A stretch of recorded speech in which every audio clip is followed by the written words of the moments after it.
Semangat pagi semuanya. Terima kasih telah bergabung dengan channel IBMW, media belajar bareng Finance, Research, dan Hospitality. Kita membahas Food and Beverage Cost Control, FBCC, dengan topik Manajemen Persediaan bagian 1 pada sesi 6. Bila menurut Anda sesi ini bermanfaat, silakan tekan tombol subscribe, like, dan share sebagai dukungan dan pemotivasi untuk pengembangan channel ini. Terima kasih dan selamat mengikuti. Kita membahas pengertian persediaan. Pengertian persediaan sesuai dengan SAK 2002 dalam Pernyataan Standar Akuntansi Keuangan dalam kurung PSAK nomor 14 paragraf 03, persediaan adalah aktiva tersedia untuk dijual dalam kegiatan usaha normal, dalam proses produksi dan atau dalam perjalanan, atau dalam bentuk bahan atau perlengkapan dalam kurung supplies untuk digunakan dalam proses produksi atau pemberian jasa. Mengacu pada pengertian tersebut, di industri perhotelan, persediaan bahan makanan adalah bahan makanan yang ada di gudang makanan untuk kegiatan normal hotel. Bahan makanan yang ada di dapur yang masih dalam proses produksi seperti thawing, marinating, dan proses lainnya, dan bahan makanan yang diimpor dari negara lain yang masih dalam perjalanan. Persediaan bahan makanan dapat diklasifikasikan menjadi bahan makanan segar seperti sayur, buah, daging, ikan, dan makanan dari laut dalam kurung seafood, dan bahan makanan segar lainnya.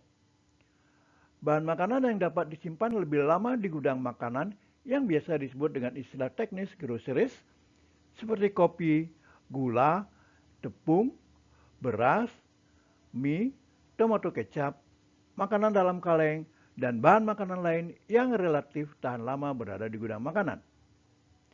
Bahan makanan yang dibukukan dalam kurung frozen foods. Kita lanjut dengan pembahasan pengendalian jumlah persediaan bahan makanan.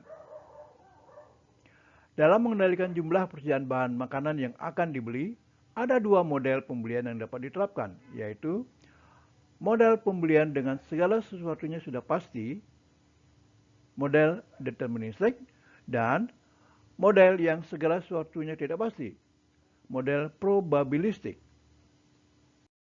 Kita membahas model deterministik, yaitu EOQ atau jumlah pesanan ekonomis.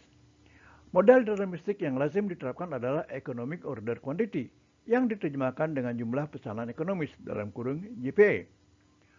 Tujuan pengendalian jumlah pembelian adalah agar hotel memiliki jumlah persediaan bahan makanan dengan biaya penyimpanan terkendali dan mutu bahan makanan tetap baik selama disimpan di gudang bahan makanan.